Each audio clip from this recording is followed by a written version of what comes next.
আমরা সকলে একটি মেসেজ দিতে চাই যে এই গোয়েন্দাদের মাটি স্বেচ্ছাসেবক দলের ঘাঁটি। বিগত আন্দোলন সংগ্রামে সিলেটের রাজপথে অগ্নিমশাল জ্বালিয়েছিলেন যেই সমস্ত মহানায়করা, সেই সমস্ত মহানায়ক বৃন্দ আজকে আমাদের গোয়েন্দাদের মাটিতে। আমরা সৌভাগ্যবান প্রিয় সংগ্রামী উপস্থিতি। বিগত খুনি হাসিনা সরকার বিগত 17টি বছর বিএনপি সরকারের বিরুদ্ধে, বিএনপি পরিবারের বিরুদ্ধে, জিয়া পরিবারের বিরুদ্ধে, বেগম জিয়ার বিরুদ্ধে, তারেক রহমানের বিরুদ্ধে পৃথিবীর সকল ষড়যন্ত্র একত্রিত করে নোংরামি করে জিয়া পরিবারের নাম বাংলাদেশের মানুষের হৃদয় থেকে বুঝতে পারে নাই।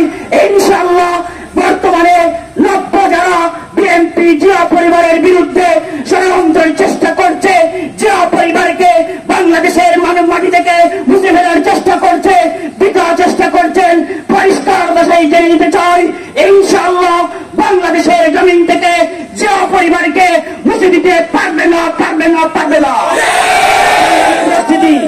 বিগত 17টি বছর যখন আমাদেরকে নিঃশেষ করতে পারে নাই, আমাদেরকে দমিয়ে রাখতে পারে নাই, তাহলে ইনশাআল্লাহ আগামী যে কোনো যত ষড়যন্ত্র সামনে আসবে আমরা ঐক্যবদ্ধভাবে মোকাবিলা করব।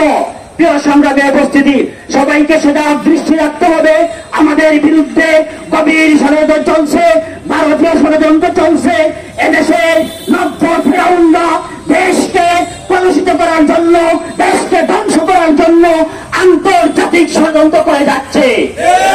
সংগ্রামী সহযোদ্ধা বৃন্দ, ঐতিহ্যভাবে আমরা ঐক্যবদ্ধভাবে ফ্যাসিবাদের বিরুদ্ধে লড়াই করেছি।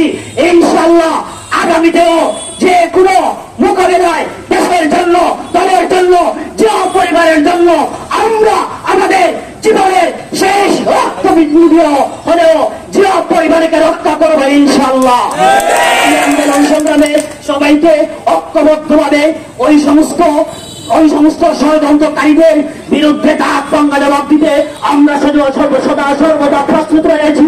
সবাইকে ধন্যবাদ জানিয়ে আমি আমার ব্যক্তিগত পক্ষ থেকে সবাইকে আন্তরিক মুবারকবাদ জানিয়ে শেষ করছে। আল্লাহ হাফেজ। বাংলাদেশ জিন্দাবাদ, জাতীয়তাবাদী স্বেচ্ছাসেবক দল জিন্দাবাদ, জিন্দাবাদ, জিন্দাবাদ।